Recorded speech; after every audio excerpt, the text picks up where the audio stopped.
Dear student, आपका राजनीतिक विज्ञान की ऑनलाइन क्लास में आपका हार्दिक स्वागत है। आज हमारा मैं जिस विषय की बात कर रहा हूँ वह है बीए पार्ट सेकेंड ईयर का पॉलिटिकल साइंस के अंतर्गत तुलनात्मक शासन और राजनीति का अध्ययन, कंपैरेटिव गवर्नमेंट एंड पॉलिटिक्स। ये आपका जो है राजनीति विज्ञान का जो है फर्स्ट पेपर है। देखिए, पहले आपने बीए पार्ट फर्स्ट ईयर के अंतर्गत इंडियन पॉलिटिकल सिस्टम, भारतीय शासन व्यवस्था के बारे में अध्ययन किया और उसी का जो है फर्स्ट पेपर है पॉलिटिकल थ्योरी, राजनीतिक सिद्धांत। उसी प्रकार बीए पार्ट सेकेंड ईयर के अंतर्गत है आपका फर्स्ट पेपर है कंपैरेटिव गवर्नमेंट एंड पॉलिटिक्स, अर्थात तुलनात्मक शासन एवं राजनीति, और उसका जो सेकंड पेपर है वेस्टर्न थिंकर अर्थात पाश्चात्य राजनीतिक चिंतन। यानी हम फर्स्ट ईयर के अंतर्गत इंडियन पॉलिटिकल सिस्टम यानी भारतीय शासन व्यवस्था है हमारे देश का संविधान का अध्ययन किया। अब जो है वैसे ये तुलनात्मक शासन और राजनीति पॉलिटिकल साइंस का ही एक पार्ट है और राजनीति विज्ञान का विस्तार अधिक है और इसका विस्तार बहुत कम है। राजनीति विज्ञान के बाद पॉलिटिकल थ्योरी आई यानी राजनीति सिद्धांत है। अब जो है हम जिसका अध्ययन कर रहे हैं सिद्धांतों के रूप में, पहले क्या था सिर्फ हम राज्य और सरकार के रूप में अध्ययन करते थे। अब हम जिसका अध्ययन कर रहे हैं कि वो एक औपचारिक संगठन तक सीमित नहीं है, अब इसका संगठन बहुत ज्यादा बढ़ गया है। अब जो है हमें बड़े स्तर पर, विश्व स्तर पर, अंतरराष्ट्रीय स्तर पर जो है हमें कहीं ना कहीं इस विज्ञान को हमें अध्ययन करना पड़ेगा। यानी हम विभिन्न देशों की सरकारों के बारे में, हमारे देश की सरकार नहीं, हमारे लोकतंत्र की बात नहीं, हमारी व्यवस्था की बात नहीं, हमारे देश की शासन व्यवस्था के बारे में बात नहीं, या हमारे औपचारिक अनौपचारिक संगठनों के बारे में बात नहीं। अब हमें जो है हमारा विस्तार, हमारे जो है हमारे ज्ञान को जो है एक बड़े लेवल के रूप में या एक बड़े सिलेबस के अकॉर्डिंग हमें अध्ययन करना पड़ेगा। यहाँ मैं जिस सब्जेक्ट की बात कर रहा हूँ या जिस टॉपिक की बात कर रहा हूँ वह है तुलनात्मक शासन और राजनीति। इसके अंतर्गत 5 देशों के बारे में अध्ययन कर रहे हैं। एक देश की बात नहीं, वो देश कौन से है आपका जो है इसके अंतर्गत इंग्लैंड हो गया। इंग्लैंड मतलब ब्रिटेन, जैसे आपको बहुत सारे नाम है इसके, जैसे इसके 7 प्रांत है, इंग्लैंड भी कह सकते हैं, ब्रिटेन भी कह सकते हैं, यूके यूनाइटेड किंगडम भी कह सकते हैं, और ब्रिटिश भी कह सकते हैं, ब्रिटिश साम्राज्य भी कह सकते हैं इसको। दूसरा जो है संयुक्त राज्य अमेरिका, संयुक्त राज्य अमेरिका। तीसरा देश हम तुलनात्मक शासन के अंदर अध्ययन कर रहे हैं वह है फ्रांस। फोर्थ है स्विट्जरलैंड, अर्थात हम स्विट्जरलैंड भी कह सकते हैं, इसका शॉर्टकट नाम है स्विट्जरलैंड, जिसको हम स्विट्जरलैंड भी कह सकते हैं, जो दुनिया का सरग है। दुनिया के लोग वहां जाते हैं लेकिन वहां के लोग यहाँ नहीं आते। ये इनकी एक खासियत है। यानी प्रकृति का अनुभव, सुंदर दृश्य देखना है तो हम यहाँ जा सकते हैं। अर्थात ये इस देश के बारे में कहा जाता है, विद्वान कहता है कि अशांति के समुद्र में शांति का द्वीप है। चारों तरफ अशांति है, समुद्र ही समुद्र है, बर्फ ही बर्फ है, लेकिन प्रकृति ने जिसको सरल बनाया है, एक अनुभव करती दी है, एक अनुभव उपहार दिया है, वो इसी देश को दिया गया है। इसलिए दुनिया इसकी ओर उन्मुख होती है लेकिन वो किसी दूसरी की तरफ उन्मुख नहीं होती है। इसलिए जो है इसका भी एक अध्ययन जो है हम किसके रूप में कर रहे हैं, तुलनात्मक शासन और राजनीति का। फिर आता है आपका चीन, अर्थात जिसको हम चाइना कहते हैं। अब देखिए यहाँ पर हम ऐसे 2 देश है हम तुलना में अध्ययन कर रहे हैं। ये सारे देश विकसित राष्ट्र है, विकासशील राष्ट्र नहीं है। वैसे हम इसको हम चाइना को मान सकते हैं, चीन को जो है एक एशिया महाद्वीप के रूप में उसका अध्ययन कह सकते हैं कि ये जो देश जो है एशिया महाद्वीप से है, ये विकसित राष्ट्र कैसे हो गया। ये तो पहले विकसित नहीं था, फिर अब जो है विकसित होके आज हम उसका अध्ययन कर रहे हैं। क्यों नहीं, हम एशिया देश में और भी बहुत सारे राष्ट्र थे, जापान भी था, कोरिया भी, दक्षिण कोरिया भी था, और भी बहुत सारे जो है एशियाई, दक्षिण एशियाई राष्ट्र भी थे, जिसको हम ये भी कह सकते हैं इसको एशियाई देशों के अंतर्गत जैसे 10 राष्ट्र आते हैं, उसका भी अध्ययन हो सकता था। लेकिन जिस प्रकार जो है वहां के हम शासन और राजनीति के बारे में अध्ययन करते हैं तो वो एक मॉडल बन गया दुनिया के सामने। इन्होंने एक ऐसा काम कर दिया जिसके कारण जो है हम आज हमारे शहर भारत जैसे देश में भी जो विकासशील राष्ट्र है हम चीन की जो है विश्व राजनीति के अकॉर्डिंग उसका अध्ययन कर रहे हैं। ये बहुत बड़ी बात है, ठीक है। तो अब देखिए यहाँ जो है वैसे चाइना को पहले क्या कहते थे, एशिया का रोगी मैन भी कह सकते थे, यानी एचिक मैन। जैसे नेपोलियन बोनापार्ट ने कहा कि ये मध्यम सो रहा है उसको सोने दो, अगर इसको दाग गया तो पूरी दुनिया को हिला कर देगा। इसलिए जो है कहीं ना कहीं इसकी बहुत ज्यादा डिमांड है। यानी तो पहले इतनी भविष्यवाणी हो गई थी, आज वास्तव में चीन जो है एशिया की राजनीति कर रहा है और वर्ल्ड के अंदर पावर कंट्री के रूप में उभर रहा है। आज जैसे विश्व के महाशक्ति के रूप में अमेरिका को मान रहे हैं। अमेरिका अपना आप पावर कंट्री है, दुनिया का शक्तिशाली राष्ट्र है, दुनिया का एक विकसित राष्ट्र है। पहले ब्रिटेन था लेकिन अब उसकी जगह किसने लिया है? अमेरिका ने। यानी पूंजीवादी के रूप में जो राष्ट्र लीडरशिप कर रहा है, ये सारी बातें मैं तुलनात्मक रूप में बता रहा हूँ। ऐसा नहीं कि जो है मैं एक पर्सन जो है इसी राष्ट्र को ज्यादा फोकस मानने की कोशिश नहीं। यानी आपको ये पता होगा कि इंग्लैंड का कभी सूर्यास्त यानी इंग्लैंड का साम्राज्य हम ये भी कह सकते हैं उसका कभी सूर्यास्त नहीं होता था, इतना विस्तार था। और ये विज्ञान जिसने जो है कम से कम 51 राष्ट्रों पर अपना एक ऑप्टिमिस्ट राष्ट्र था, अपना जो है कहीं ना कहीं कॉमनवेल्थ ग्रुप में ही काम करता है, इतना इनका विस्तार करा हुआ था। तो कहीं ना कहीं अगर हम इनकी बात हम देखते हैं तुलनात्मक शास्त्र राजनीति के अंतर्गत या पॉलिटिकल थ्योरी के अंतर्गत कहीं ना कहीं इन्होंने काफी डेवलप किया है। काफी उनकी जो है ऐसी व्यवस्था है, ऐसी सरकारें जो काम कर रही है, वहां की जो स्ट्रक्चर है, बहुत सारे जो है कहीं ना कहीं उसकी संरचनात्मक जो प्रक्रिया है वो बहुत ही जो है कहीं ना कहीं एक मॉडल के रूप में, एक आदर्श के रूप में देखने को मिलती है। अब देखिए मैंने ये सारी बातें जो है इस तुलनात्मक शास्त्र और राजनीति के अंतर्गत 5 विषयों को जो फोकस किया है, अब उसका अध्ययन देखिए पॉलिटिकल साइंस के अंतर्गत या हम कंपैरेटिव पॉलिटिक्स या कंपैरेटिव गवर्नमेंट एंड पॉलिटिक्स के बारे में अगर अध्ययन करते हैं तो कहीं ना कहीं आपको जो है बहुत सारे विद्वानों का नाम याद रखना पड़ेगा। और विद्वानों के साथ और वैसे पॉलिटिकल साइंस के एक मैं आपको बता रहा हूँ कि एग्जाम को जो एग्जामिनर है उसको हम कैसे जो है प्रभावित करें। तो एक फॉर्मूला बता रहा हूँ कि पॉलिटिकल साइंस में हमेशा पॉइंट टू पॉइंट लिखा जाता है। जितने अधिक पॉइंट होंगे उतने ही आपके मार्किंग में अच्छे नंबर आएंगे, आपका ग्रेड बढ़ जाएगा। तो मैंने भी जो है कहीं ना कहीं थोड़ा जो है इस देश के बारे में जानकारी लेने के लिए मैंने एक मॉडल बनाया, बहुत ही इंपॉर्टेंट। एक साइंस का स्टूडेंट जो होता है बहुत ही जो है मॉडल बनाता है, डायग्राम बनाता है, तो वो नंबर एक प्राप्त करने की आर्ट है, कला है। तो मैं भी मेरे विद्यार्थियों को मेरे प्रिय विद्यार्थियों को मैं कहीं ना कहीं ऐसा मॉडल दूं, ऐसा कोई डायग्राम बताऊं जिससे जो है ये जो कठिनाई आ रही है इस देश के बारे में तुलनात्मक रूप में वो आसानी से समझ सके। जैसे आपने इंडियन पॉलिटिकल सिस्टम में पढ़ा है कि प्रस्तावना के बारे में, यानी पूरे भारत के संविधान के बारे में, यानी उसकी संविधान सभा से लगाकर जो जितने भी जो उसके साथ प्रस्तावना हो या मौलिक अधिकार हो या नीति निर्देशक तत्व हो या सरकार के महत्वपूर्ण हम कार्यपालिका व्यवस्था न्यायपालिका या जो अनौपचारिक संगठन की बात करता हूँ जैसे पॉलिटिकल पार्टी है या प्रेशर ग्रुप है, ये सारी बातें कहीं ना कहीं हमें जो है हम उसके बारे में अध्ययन करें। उसी प्रकार 3 देशों का अध्ययन हम कैसे करेंगे, यानी एक शॉर्टकट के रूप में जल्दी जो है कहीं ना कहीं ये जैसे आपके इस सब्जेक्ट के अंदर 5 यूनिट होती है, हर यूनिट के अंदर इनकी बहुत भूमिका मानी जाती है। अब मैं बता रहा हूँ आपको एक सामान्य वे में संक्षिप्त के रूप में कि भाई इस डायग्राम से क्या फायदा है। इसलिए मैंने जो है इस डायग्राम बनाने की जो है कोशिश की कि जिससे मेरे बच्चों को ज्यादा से ज्यादा फायदा मिले और पूरी यूनिट को फर्स्ट लगाकर 5 तक जो है आसानी से समझ सके। इसके लिए जो है मैंने पहली बात बताई कि भाई संविधान का अध्ययन कैसे है। आप जो जैसे कॉन्स्टिट्यूशन पढ़ते हैं, संविधान पढ़ते हैं, संविधान होता है क्या, उसको किस प्रकार डिवाइडेशन करते हैं, किन किन देशों में किस प्रकार का संविधान काम करता है, ये बहुत ही इंपॉर्टेंट है। इसी कारण का है मैंने जैसे संविधान का अर्थ है संविधान एक नियमों का संग्रह है, नियम होते हैं, गाइडलाइन होती है। बिना संविधान से कोई भी किसी देश के बारे में जानकारी प्राप्त नहीं हो सकती, नहीं किसी प्रकार का कानून फॉलो होता है। क्यों?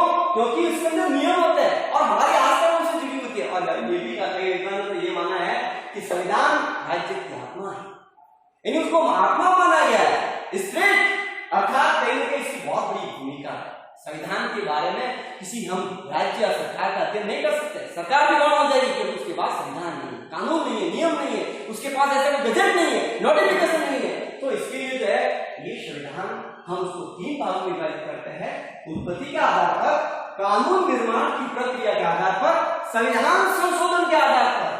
अब देखिए ये उत्पत्ति कैसे निर्माण कैसे हुआ, जैसे कहते हैं कि राज्य की उत्पत्ति कैसे हुई, राज्य के बारे में बहुत सारे जो है सिद्धांत आते हैं कि भाई राज्य की उत्पत्ति देवी सिद्धांत से हुई है, या राज्य जो है अपना उसका निर्माण क्या है, विकासवादी के रूप में हुआ है, शक्ति के सिद्धांत के रूप में हुआ है, या जो राज्य कोई प्राकृतिक संस्था है या प्राकृतिक संस्था है, या राज्य जो है मार्क्सवादी की देन है या साम्यवादी, सारे में इस प्रकार की बातें जो दिमाग में आती है। उसी प्रकार संविधान के बारे में ये बात आती है कि संविधान का जो है मुझे किस तरह उत्पत्ति के आधार पर एक नेचुरल हम देखते हैं कि इसका संविधान का जो है कैसे इस प्रकार का गठन हुआ, कैसे उसका प्रोसेस हुआ।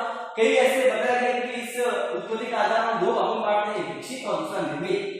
विकसित का मतलब होता है वो पहले से उसका निर्माण हो गया, उसको किसी ने निर्माण नहीं किया गया। तो ऐसी बातें हम देखते हैं कि किस देश का संविधान विकसित है, डेवलप है, उसको किसी की दूसरों की जरूरत नहीं है। जैसे हमारे देश का संविधान जो है जो बनाया है, कहते हैं कि उधार लिया हुआ खेला है, मांग मांग करके उसे संविधान का निर्माण किया है, लेकिन यहाँ उसको मांग मांग की जरूरत नहीं है, क्योंकि उसका जो पहले से जो है इस प्रकार का निर्माण हो गया है, सदियों पहले से। नो डाउट भारत का संविधान पहले से है, नियम कायदे सब कुछ थे, क्योंकि यहाँ पर जो राम राज्य की बात आती है, यहाँ पर आइडियल स्टेट की बात आती है, यहाँ वेलफेयर स्टेट की बात आती है। तो कहीं ना कहीं इस प्रकार की बातें वो अब मानते हैं, हम अंग्रेजों की गुलाम से बात आजाद हो गया, तो अब जो हमें नई शुरू से हमें संविधान का निर्माण बनाना पड़ा। अम्बेडकर जी ने बहुत मेहनत की, बहुत कुछ किया, हमारे संविधान में बहुत सारे निर्माताओं ने कहीं ना कहीं इधर जो है हमारे वैसे नो डाउट हमारी जो 1935 का अधिनियम ही जो है ज्यादा से उसमें फोकस माना गया। फिर गांधी जी ने कहा कि हमारा संविधान भारतीय की इच्छा के अनुसार होना, और ऐसे ही हुआ।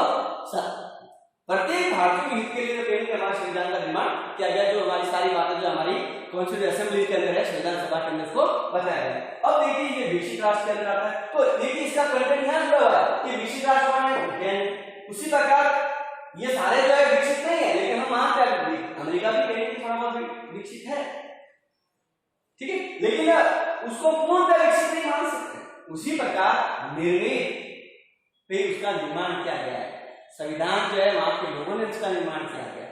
और अब देखिए अमेरिका का संविधान के अंतर्गत जो है उसमें दुनिया का पहला जो देश जिसको हम कहते हैं लघु संविधान विकसित भी है, और दुनिया का पहला निर्मित संविधान किस देश का है, अमेरिका के अंदर है। और सिर्फ कितनी बातें सुनकर सिर्फ 7 बातें हैं।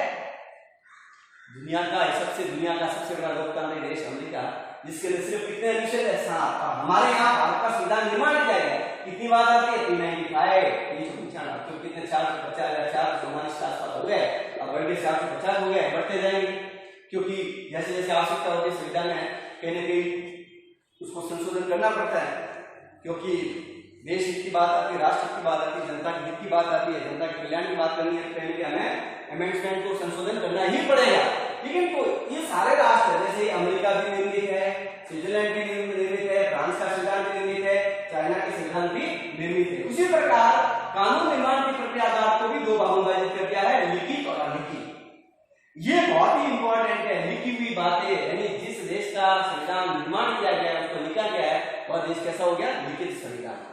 यानी कहीं ना कहीं कानून का निर्माण का प्रोसेस कैसा है, उसको लिखना है, या जो प्रोसेस नहीं होता उसको कहते हैं अलिखित। दुनिया का यानी दुनिया का पहला जो संविधान लिखित के रूप में मैंने पहले कहा कि अमेरिका का लिखा गया, उसके बाद फ्रांस की बात आती है, स्विट्जरलैंड की बात आती है, चीन की बात आती है, भारत की बात आती है, और बहुत सारे जैसे 193 देश, 193 राष्ट्र है, इंग्लैंड में उसको मान्यता दी गई है। बहुत सारे देशों का जो संविधान क्या है, ज्यादातर लमसम जो है 80-90% जो है कहीं भी संविधान चाहे वो क्या है, लिखित है।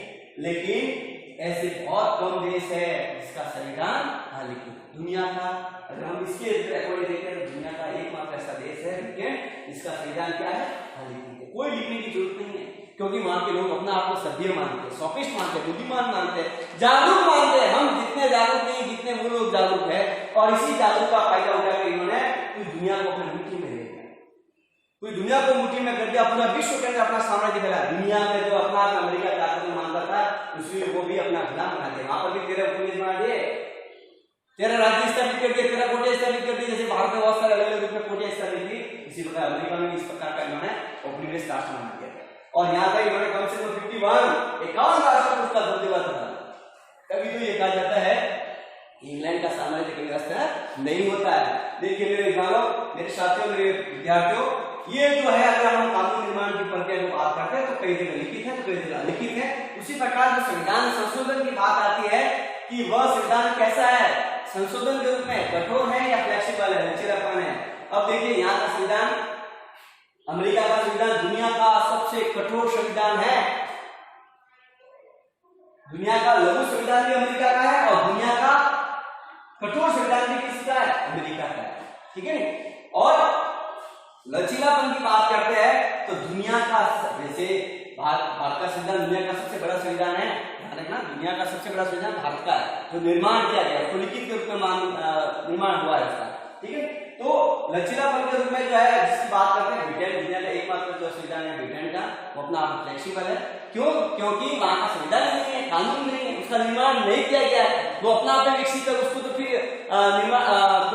उसका संविधान कैसे होगा, लचीलापन भी होगा। क्योंकि ये वहां की जो देश मैं बता रहा हूँ आपको, ब्रिटेन जो है, ब्रिटेन का संविधान एक संसदीय पद्धति के आधार पर है। जब ये सारी बातें पढ़े तो समझ में आ जाएगी कि पद्धति कैसी है, व्यवस्था कैसी है। तो ये हम देखते हैं कि वहां की जो संसद है के बारे में डी डॉगर कहता है कि parliament can expect a man women women a man. British की संसद सब कुछ कर सकती है लेकिन स्त्री को पुरुष, पुरुष को स्त्री नहीं बना सकती, ये उसकी खासियत है। यानी रात को जब सारे एक देश हित की बात आती है, राष्ट्र हित की बात आती है, प्रजा हित की बात आती है या लोक कल्याण करने की बात आती है, तो आपको एक संसद के दरवाजे वो जो लॉक लगा उसको खोल कर भी वहां काम अमेंडमेंट कर सकते हैं, संशोधन कर सकते हैं। ये अधिकार किस देश को है, सिर्फ ब्रिटेन को, क्योंकि संसदीय पद्धति की जो जननी है वो ब्रिटेन है, ब्रिटेन को माना जाए, संस्था को माना जाए। जैसे संविधानों का जनक भी अमेरिका को मानते हैं, उसी प्रकार ब्रिटेन को भी मानते हैं। बहुत सारी पद्धतियों का जनक कौन है, ब्रिटेन। सारी कई पद्धतियां जो है ब्रिटेन से हुई है, शुरुआत वहां से हुई है। तो ये सारी बातें जो है हम देखते हैं कि संविधान का जो अध्ययन है उसको हमें 3 प्रकार के विभाग से बांटते हैं। ये सारी बातें पहले की जुड़ी हुई है, फर्स्ट में से जुड़ी है। कई ऐसी बातें उसके विभिन्न देशों के संविधान की विशेषताओं के, जैसे पहली विशेषता हुई कि किस देश का संविधान विकसित है, उसी प्रकार के देश का संविधान लिखित है, किस देश का संविधान कठोर है। तो ये विशेषताओं के अंदर भी पॉइंट आता है। अब ये तो मैंने बताया संविधान को। अब दूसरी बात आती है कि सबसे अगर तुलनात्मक रूप में किसी देश की शासन और राजनीति के बारे में अध्ययन करना है तो आपका मुख्य जो फोकस होगा, पाठ होगा, विषय होगा, जो अध्याय होगा, वह है सरकार के महत्वपूर्ण अंग के अंदर हम देखते हैं कि भाई सरकार कितने रूप में काम करती है। तो सरकार 3 तरह से काम करती है, कार्यपालिका, व्यवस्थापिका और न्यायपालिका। ये सब आप भी जानते हैं, आपने जो है फर्स्ट ईयर में भी पढ़ा है। लेकिन यहाँ जो है सिस्टम अलग है। हम जिस कार्यपालिका की बात कर रहे हैं वो इतना आपके यूनिट है, पूरी यूनिट है, पूरा डिपेंड जो है आपको फर्स्ट के अंदर, जैसे मैंने बताया तुलनात्मक शासन राजनीति का संविधानवाद से क्या अभिप्राय है कि उसके बाद संविधान की उत्पत्ति मार्क्सवाद के आधार पर किस तरह हुई है, विधानवाद के रूप में किस तरह हुई है। तो उसी प्रकार सेकंड यूनिट के अंदर आप और फर्स्ट यूनिट में विशेषता है, सभी देशों की विशेषता आपके एक विशेषता इंपॉर्टेंट क्वेश्चन बनती है। हर आप ये मत देखना है कि जो है एक यूनिट पूरी कर ली और सारे क्वेश्चन आ गए, नहीं, आपको प्रत्येक यूनिट को पढ़ना पड़ेगा, प्रत्येक टॉपिक को पढ़ना पड़ेगा। क्यों? क्योंकि उसका जो है क्वेश्चन कैसे बनता है, 2 नंबर का भी बनता है, आपका 7 नंबर का भी बनता है, बड़ा क्वेश्चन भी बनता है। कौन किस टॉपिक से किस तरह का क्वेश्चन इंपॉर्टेंट बने कोई कह नहीं सकते। इसलिए प्रत्येक यूनिट के अंदर जो भी टॉपिक आते हैं, जो भी विषय आते हैं, हमारी कोशिश है कि हर यूनिट में जो भी टॉपिक है आपको बताने की कोशिश। नो डाउट डरने की जरूरत है, आपका पूरा सिलेबस होगा, क्योंकि मैं आपके साथ हूं, क्योंकि मैंने इस प्रकार का डायग्राम बनाया आपके लिए। ये बहुत इंपॉर्टेंट, आपको जो है ये सारी बातें कहने की आपके सिलेबस से जुड़ी हुई है, आपके टॉपिक से जुड़ी हुई है, इसलिए मैंने फोकस किया कि ये डायग्राम बहुत ही जरूरी है। इसलिए जो है इस कार्यपालिका को मैंने बताने की कोशिश ये की, क्योंकि आपको तो ये पता है कि कार्यपालिका में क्या आता है, राष्ट्रपति आता है, राष्ट्रपति आता है या राज्यपाल आएगा या जो है अधिकारी तंत्र आता है। लेकिन अब आपको देखना है कि कार्यपालिका के अंदर, कार्यपालिका तो कई नामों से जानते हैं, सिर्फ कार्यपालिका से संबंध नहीं है, कार्यपालिका हर देश में अलग तरह काम करती है कि किस देश की कार्यपालिका नाम मात्र की है या राष्ट्रीय कार्यपालिका। जैसे भारत की जो कार्यपालिका कैसी है, नाम मात्र की है, औपचारिक है, संवैधानिक है, क्योंकि यहाँ का राष्ट्रपति गणतंत्र के रूप में काम करता है, वंशानुगत के रूप में नहीं, यहाँ राजतंत्र नहीं है, यहाँ पर क्या है, गणतंत्र है।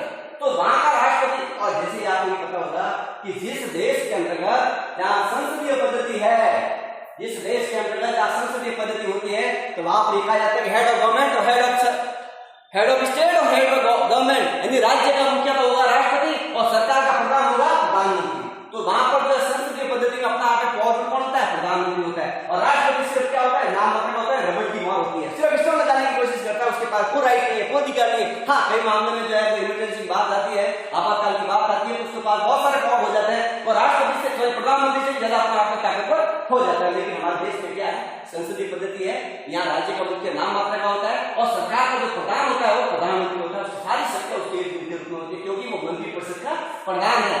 यानी व्यक्तिगत रूप में मंत्रिपरिषद जो है कार्यपालिका के प्रति उत्तरदायी होती है, लेकिन सामूहिक रूप से किसके प्रति उत्तरदायी होती है, लोकसभा के पास। क्यों कि लोकसभा का नेता कौन होता है, लोकसभा का नेता कौन होता है, प्रधानमंत्री होता है। इसलिए अपना आप में जो पद कौन हो गया, प्रधानमंत्री, मंत्रियों का प्रधान प्रधानमंत्री। तो आप देखिए कार्यपालिका को विभिन्न नाम से जाना जाता है कि नाम मात्र की कार्यपालिका या वास्तविक कार्यपालिका या राजनीतिक या स्थायी कार्यपालिका। भारत की बात बता दी मैंने, और भी बहुत सारे देशों की बात आती है, लेकिन ज्यादातर हम नाम मात्र की वास्तविक कार्यपालिका जो है भारत की बात में बताते हैं। और जब मान लिया राजतंत्र की बात आ गई तो नाम मात्र भी है और राजतंत्र और संवैधानिक कार्यपालिका के रूप में किस देश की कार्यपालिका काम करेगी, ब्रिटेन की, क्योंकि ब्रिटेन का राजतंत्र है। वहां राजा यानी सम्राट या राजतंत्र की बात आती है, वहां पर राष्ट्रपति की बात यानी काम तो उसी तरह का होता है, राष्ट्रपति की तरह। ऐसा मत समझना कि आपने जो है कि वहां पर राष्ट्रपति होता है, ऐसे उसका एक रूप है, एक उसका जो एक प्रतिछाया है, क्योंकि वो काम किस तरह कर रहा है, नाम की भाग राष्ट्रपति क्या कर रहा है, नाम वास्तविक कार्यपालिका नहीं कर रहा। हाँ, ये नहीं कि जो पीढ़ी दर पीढ़ी रूप में काम कर रहा है, क्योंकि वहां पर ब्रिटेन के अंदर क्या राजा का बेटा राजा ही बनेगा, यानी Elizabeth first, Elizabeth second, Elizabeth third, ये सिस्टम जो है ब्रिटेन के अंदर है। लेकिन भारत के अंदर ऐसा नहीं, यहाँ पर तो क्या होता है, चुनाव होता है अप्रत्यक्ष रूप से, एक संसदीय मत प्रणाली से, और संसद के दोनों सदन मिलकर उसका चुनाव करते हैं। लेकिन वहां पर ऐसा सिस्टम नहीं है, क्योंकि वहां पर तो राजा का बेटा ही राजा बनेगा, राजकुमार जो वही बनेगा जो उस वंश से जुड़ा हुआ है। तो यहाँ मैंने देखा कि कार्यपालिका विभिन्न नाम से जानते हैं कि नाम मात्र की है या राजतंत्र संवैधानिक रूप में काम करते हैं। दूसरी तरफ राजनीतिक स्थायी कार्यपालिका, ये बहुत ही इंपॉर्टेंट है। दुनिया के अंदर जैसे अमेरिका का जो राष्ट्रपति होता है, कहते हैं कि अमेरिकी president secular in the world, दुनिया का सबसे शक्तिशाली राष्ट्रपति का पद है वो है अमेरिका का। अगर हम ये भी कहते हैं कि दुनिया का एक सबसे शक्तिशाली जो जिस देश का प्रधानमंत्री होता है वो ब्रिटेन का होता है। सबसे पावरफुल जो है प्रधानमंत्री किस देश का होता है, ब्रिटेन का होता है। सबसे पावरफुल शक्तिशाली राष्ट्रपति होता है किस देश का होता है, अमेरिका का होता है, क्योंकि वहां की कार्यपालिका किस तरह काम करते हैं, स्थायी कार्यपालिका होती है। कोई उसको हटा नहीं सकती है, कोई उसको चैलेंज नहीं कर सकती कि आपको देश के विरुद्ध अविश्वास प्रस्ताव कर दिया जाए, आपके विरुद्ध ये प्रकार की कार्य हो जाएगी, नहीं, वो नहीं कर सकता। जब तक उसका कार्यकाल, अमेरिकी राष्ट्रपति का कार्यकाल 4 वर्ष का होता है। कितना वर्ष का होता है, हमारे राष्ट्रपति, हमारे देश के राष्ट्रपति का कार्यकाल कितने साल का होता है, 5 साल का होता है। यहाँ तो जो है कहीं न कहीं न्यायपालिका उसके विरुद्ध जो है कहीं न कहीं अविश्वास प्रस्ताव ले सकती है, कुछ भी एक्शन ले सकती है, ठीक है, या संसद ले सकते हैं। लेकिन यहाँ ऐसा सिस्टम, अमेरिकी कांग्रेस, जैसे अमेरिकी संसद को कांग्रेस कहा जाता है, कांग्रेस के पास इतना अधिकार नहीं कि अमेरिका राष्ट्रपति के विरुद्ध कोई एक्शन ले, नहीं, कोई राइट नहीं है। हाँ, ये हो सकता है कि कई बात है, अभी जैसे डोनाल्ड ट्रंप की बात आती है, बिल क्लिंटन की बात आती है, या और भी बहुत सारे जो है प्रेसिडेंट के विरुद्ध जो है इस प्रकार का उत्साह पारित हो गया था, लेकिन वो लागू पूर्ण क्या नहीं हुआ था, इन्होंने कहीं इस्तीफा दे दिया है, क्योंकि बाकी कार्यपालिका कैसी है, स्थायी है और औपचारिक प्रधान है।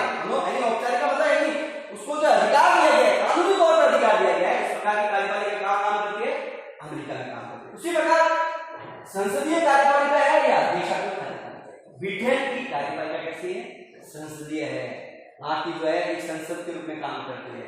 अर्थात जिस देश और संसदीय पद्धति की विशेषता होती है कि वहां का जो हेड ऑफ स्टेट होता है वो राष्ट्रपति होता है, और हेड ऑफ गवर्नमेंट होता है प्रधानमंत्री होता है। यानी वहां का या सम्राट या राजा होगा वो नाम मात्र का होगा और वास्तविक शक्ति प्रधानमंत्री के पास होगी। क्यों, क्योंकि मंत्रिपरिषद का प्रधान कौन है, प्रधानमंत्री। इसलिए तो सरकार का मुखिया कौन है, प्रधानमंत्री, न कि राष्ट्रपति। ध्यान रखना, बहुत इंपॉर्टेंट बात है।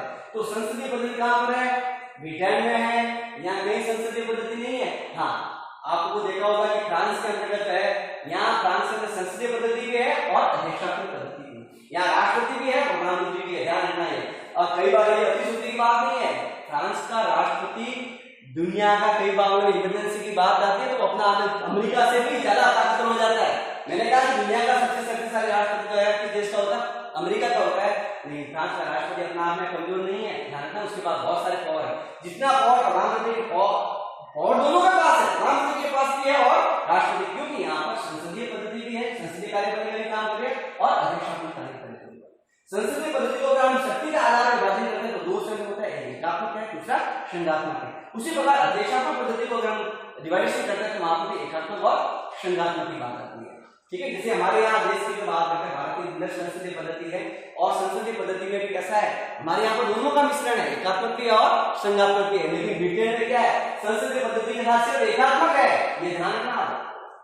इकाइयों का संख्या सारी जो है, जैसे हम डिवाइडेशन करते हैं किसी सरकार को जो है एक केंद्र सरकार के रूप में, राज्य सरकार के रूप में, स्थानीय सरकार के रूप में, या जो है लोकल गवर्नमेंट के रूप में बात आती है, तो सारा सिस्टम सरकार काम तो करिए, लेकिन सिस्टम फॉलो कहां से होगा, केंद्र सरकार। सारी शक्ति किसके रूप में केंद्रीकृत होगी, केंद्र सरकार के पास। ठीक है। हमारे यहाँ पर तो क्या है, केंद्र को भी अधिकार दिया है, राज्य को भी अधिकार दिया है और स्थानीय गवर्नमेंट को भी अधिकार दिया है। इसलिए 3 प्रकार के रूप में सरकार काम करती है। हाँ, सरकार काम तो करती है, लेकिन किसके आदेश से काम करेगी, केंद्र सरकार के रूप में काम करेगी। इसलिए वहां पर ब्रिटेन की जो संसदीय पद्धति है, संसदीय कार्यपालिका काम करेगी और एकात्मक तौर पर काम करेगी। ठीक है। उसी प्रकार अमेरिका की बात करते हैं, अमेरिका में कम से कम 50 सेंटर है, यानी राज्यों को केंद्र कहा जाता है। ठीक है। तो वहां पर जो राज्य की सरकार, लेकिन वहां पर दोहरी नागरिकता भी है, एकल नागरिकता नहीं है, दोहरी नागरिकता। हमारे यहाँ पर एकल नागरिकता है, लेकिन वहां पर क्या है, दोहरी नागरिकता है। तो इसलिए जो है राज्यों को अधिकार दिया है, केंद्र को भी अलग अलग अधिकार है। लेकिन जब बात आती है राष्ट्रपति को, पूरे राज्य मिलकर जो है केंद्र की चुनाव करने की कोशिश करते, प्रयास करते हैं। अब देखिए इसी प्रकार जो है कार्यपालिका दो और भी हम बात करते हैं कि कई जगह कार्यपालिका एकल कार्यपालिका के रूप में काम करती है, दूसरी बहुल कार्यपालिका के रूप में काम करती है। एकल कार्यपालिका यानी सिर्फ एकमात्र एकल पालिका कहां पर है, चीन के अंदर एकल कार्यपालिका है एनपीसी, नेशनल पीपुल्स कांग्रेस। ठीक है। बाकी जो है कई जगह और स्विट्जरलैंड के अंदर कार्यपालिका कैसी है, बहुल कार्यपालिका। देखिए ये टॉपिक सारे जुड़े हुए, ध्यान रखना। ये अगर आदि डायग्राम सुनना आ जाए तो आप इन देशों के आसानी से तुलनात्मक अध्ययन कर सकते हैं, शासन के रूप में और राजनीति के रूप में। अगर मान लो डायग्राम आपके दिमाग में नहीं है, ये बात समझ में नहीं आ रही है, तो नहीं होगा। मैं दावे के साथ कह रहा हूं, आपको इस बात को समझना पड़ेगा। अगर तुलना किसकी करनी है, सरकारों की करनी है, विदेशी सरकारों की करनी है, और उनकी शासन के बारे में अध्ययन करना है, उनकी पॉलिटिक्स के बारे में अध्ययन करना है। कई देशों की पॉलिटिक्स, जैसे मान लो हम बात करते हैं लोकतंत्र की बात है या अधिनायक। अब अधिनायक तंत्र कैसा होगा, वो तो सारी एक व्यक्ति के पास सत्ता होगी, और यहाँ जो है सत्ता किसके पास, जनता के पास। तो सबसे अधिक प्रभावशाली कौन सा तंत्र होगा, लोकतंत्र ही होगा। अधिनायक तंत्र कभी और प्रभावशाली होता है क्या, क्या जनता के लिए बात कर सकता है क्या? आपने देखा होगा जैसे जर्मनी का मॉडल देखा होगा हिटलर के रूप में, या इटली का मॉडल देखा होगा मुसोलिनी के रूप में, और अपने पड़ोसी देखिए आप, जिस देश में व्यक्ति के अधिनायक की बात क्या है, अगर सैनिक शासन भी है तो वो भी कभी देश सक्सेस नहीं हो सकता, कभी विकास नहीं कर सकता। वहां पर जनता को न्याय नहीं मिल सकता, वहां पर इक्विटी की बात नहीं आ सकती, वहां की फ्रीडम नहीं हो सकते, क्योंकि सारी हुकूमत एक व्यक्ति के पास होती है। अधिनायक तंत्र में ध्यान रखना, सारी हुकूमत एक व्यक्ति के पास होती है। लेकिन लोकतंत्र में ऐसा नहीं है। जनता जैसे अब्राहम लिंकन ने कहा कि democracy government by the people for the people and the people, जनता के लिए, जनता के द्वारा जनता का शासन होता है, उसे कहते हैं लोकतंत्र। सारी बातें जनता के हित के लिए होती है, जनता के डेमो के लिए बात होती है, एक सकारात्मक जो है आइडियोलॉजी होती है, उसी को हम लोकतंत्र पर मानते हैं। यानी कहीं तंत्र में जो है कहीं उसका जो है विभाजन होता है। तो ये सारी बातें जो है एकल बहुल कार्यपालिका की बात है। अर्धसंघीय कार्यपालिका, देखिए बहुत ही इंपॉर्टेंट बात है कि वहां किस देश की कार्यपालिका अर्धसंघीय के रूप में काम करती है, तो वो है एकमात्र देश फ्रांस। फ्रांस की कार्यपालिका अर्धसंघीय, मैंने पहले बताया कि यहाँ पर प्रधानमंत्री भी होता है और राष्ट्रपति होता है। प्रधानमंत्री यानी संसदीय पद्धति, राष्ट्रपति वाला अधिशासन पद्धति। ठीक है। यहाँ एकात्मक भी है, संघात्मक, दोनों का शक्ति को, दोनों को जो है उन्होंने जोड़ा है।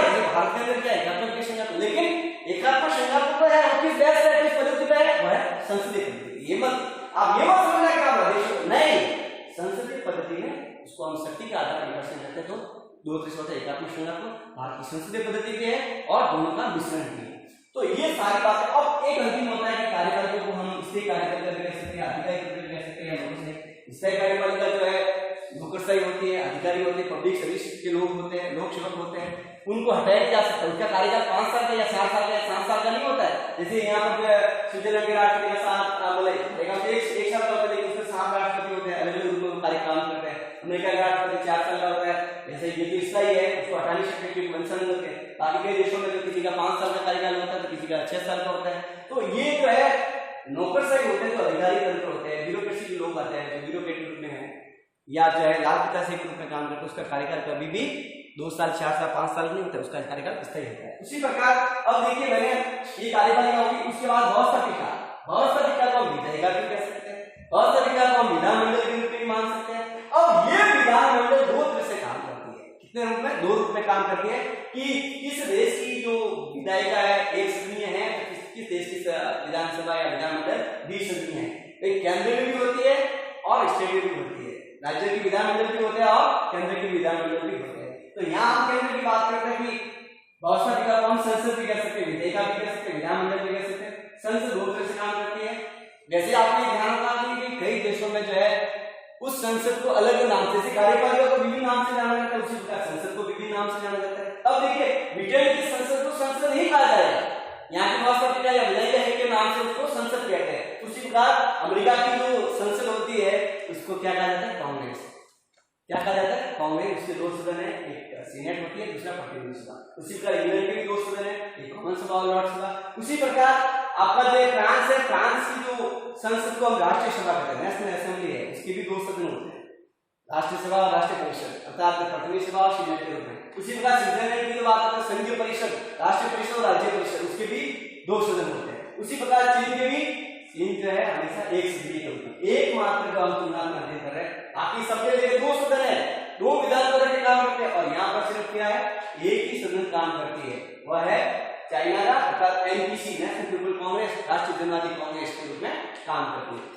अब मैंने ये बड़ी बात ये बता दी। अब कई देश और भी बहुत सारे बच्चे हैं, जैसे आप किसी को एक जनरल नॉलेज की बात करते हैं कि भाई बताइए आप जो है सेकंड ईयर में इतने देशों को तुलना में अध्ययन कर रहे हैं, तो आपने ये तो पता ही होगा कि इंग्लैंड की संसद को क्या नाम से जाना है, सॉरी अमेरिका की संसद को किस नाम से जाना जाता है, उससे क्या नाम, दूसरा क्या नाम है। तो और किसने के लिए जापान की संसद का नाम बताइए, तो फिर तो जापान की संसद का नाम है डाइट। अब कह दिया कि रूस की संसद का नाम है ड्यूमा, आपको बोल दिया कि जर्मनी की संसद का नाम है बुद्धिस्तान, आपको ईरान की पता है मजलिस, आपको ये कह दिया कि बांग्लादेश की संसद का नाम है जातीय सभा, आपको ये कह दिया कि पाकिस्तान की नेशनल असेंबली। तो ये कहीं ना कहीं आपको याद रखने की जरूरत है, क्योंकि कोई क्वेश्चन आता है, मैं ये सिर्फ सिलेबस के अकॉर्डिंग नहीं है, अगर आप कोई कॉम्पिटिशन में आगे बढ़ोगे तो कहीं ना कहीं आपको बहुत सारी जानकारी लेनी पड़ेगी। सिर्फ संसद की बात नहीं है या इन देशों की बात नहीं है, कॉम्पिटिशन जो होता है कोई भी अगर आप एग्जाम देते हो तो सिर्फ वो सिलेबस के अकॉर्डिंग नहीं होता है, वो आरपीएससी का सिलेबस होगा, वो यूपीएससी का सिलेबस होगा, न कि सब्जेक्ट का सिलेबस होगा, न कि बीए पार्ट फर्स्ट सेकंड का सिलेबस होगा। तो ये आपको बहुत जानकारी रखनी पड़ेगी। अब आता है कि सांसद, जैसे मैंने बहुत सारी बात पहले ही बता दी कि शासन पद्धति को हम दो भागों में बांटते हैं, संसदीय के रूप में, एक एकात्मक, दूसरा संघात्मक। उसी प्रकार अध्यक्ष पद्धति को भी हम शक्ति के आधार पर बांटते हैं। तो संसदीय पद्धति तो मैंने बताया कि ब्रिटेन की व्यवस्था संसदीय है, और फ्रांस की जो संसद है वो भी संसदीय है, संसदीय भी है और अध्यक्ष भी है। उसी प्रकार स्विट्जरलैंड की भी संसदीय और अध्यक्ष भी है। चाइना की जो संसदीय पद्धति वो अध्यक्ष पद्धति, जो यहाँ पर राष्ट्रपति है, ठीक है, संसदीय भी और अध्यक्ष दोनों है, प्रधानमंत्री भी और राष्ट्रपति, लेकिन ताकतवर कौन है, राष्ट्रपति है। तो अगर शक्ति का विभाजन करना है तो ब्रिटेन की संसदीय पद्धति है लेकिन एकात्मक है, संघात्मक नहीं है, ठीक है। भारत की जो संसदीय पद्धति है एकात्मक है और संघात्मक भी है। उसी प्रकार अमेरिका की अध्यक्ष पद्धति है, संघात्मक है, एकात्मक नहीं है। फ्रांस की संसद अध्यक्ष पद्धति और संसदीय है लेकिन वो एकात्मक भी और संघात्मक भी। इस बात को ध्यान रखना, क्योंकि कई बार क्या होता है कि आपकी जैसे किसी देश की संविधान की विशेषता बताइए कि भाई सामाजिक आर्थिक आधार पर ब्रिटेन की संविधान की विशेषता बताइए, अमेरिका की बताइए, स्विट्जरलैंड, तो आपको ये सारे कहीं ना एक ही पॉइंट, एक इससे निकला पॉइंट, एक से निकला, एक से निकला, एक से निकला, यानी ऐसे कॉन्सेप्ट मैं दावे के साथ करो आपकी 10 विशेषता तो ऐसे डायग्राम पॉइंट से आ जाएगी, 100% करो, आपको किसी प्रकार की घबराने की जरूरत नहीं है। नो डाउट आप बिना पढ़े अगर आपके मॉडल दिमाग में है तो मैं दावे के साथ कह रहा हूं कि आपका जो है कम से कम 5-10 तो आपकी विशेषता के पॉइंट आ जाएंगे। उसी प्रकार जैसे मैंने ये बताया कि ये सारा जो ये सारी बातें फॉर्मूले के रूप में बात करती है। अब देखिए मैंने बताया कि शासन अगर हम ट्रेडिशनल रूप में बात करते हैं, जैसे प्लेटो ने भी अलग अलग जो है तुलना, जैसे आपको पता होगा कि तुलना में शासन राजनीति का जनक कौन है, अरस्तु है। अरस्तु क्यों कहा जाता है, क्योंकि अरस्तु ने 158 देशों का तुलनात्मक अध्ययन किया, 158 अपनी पुस्तक दी पॉलिटिक्स यानी 7 अध्याय के अंदर उसने काफी कुछ बताया और उसका डायग्राम बनाया। चलो डायग्राम में बात करता हूं तो ये बात आती है इस तरह की कि भी यहाँ जैसे क्या आ गया, जैसे राजतंत्र है या अभिजातंत्र है या लोकतंत्र है। राजतंत्र का मतलब एक व्यक्ति का शासन, अभिजातंत्र का मतलब होता है बहुत सारे गिने चुने लोगों का शासन, लोकतंत्र का मतलब बहुत सारे लोगों का शासन। ये एक उन्होंने एक शुद्ध रूप में बात करते हैं। अगर उसका विशुद्ध हो जाता है रूप तो वो एक क्या हो जाता है, निरंकुश हो जाता है। अगर वो अभिजात भीड़तंत्र कुलीन तंत्र का हो जाता है, वही लोकतंत्र अपना में भीड़तंत्र हो जाता है। तो ये सारी बातें जो है कहीं ना कहीं ट्रेडिशनल के रूप में अगर किसी शासन की बात बताते हैं, उसी प्रकार जैसे प्लेटो जो है एक प्रथम राष्ट्रीय के रूप में बात करते हैं, उसकी पुस्तक रिपब्लिक के अंदर बताया कि भाई कौन सा वर्ग, 3 भागों में विभाजित किया उन्होंने राज्य को, एक राष्ट्रीय वर्ग के रूप में, एक उत्पादक के वर्ग में, दूसरा सैनिक वर्ग के रूप में। उसी प्रकार अरस्तु ने भी इस प्रकार डायग्राम बनाने की कोशिश की, इसलिए जो है अरस्तु को जो है तुलनात्मक शासन राजनीति का जनक भी कहा जाता है। उसी प्रकार जो है अगर हम दलीय व्यवस्था की बात करते हैं, दलीय व्यवस्था अपना आपका लोकशाही संगठन है। हमारे यहाँ टॉपिक दल व्यवस्था भी है और प्रेजेंट ग्रुप के दबाव समूह भी है। अब लोकशाही संगठन की बात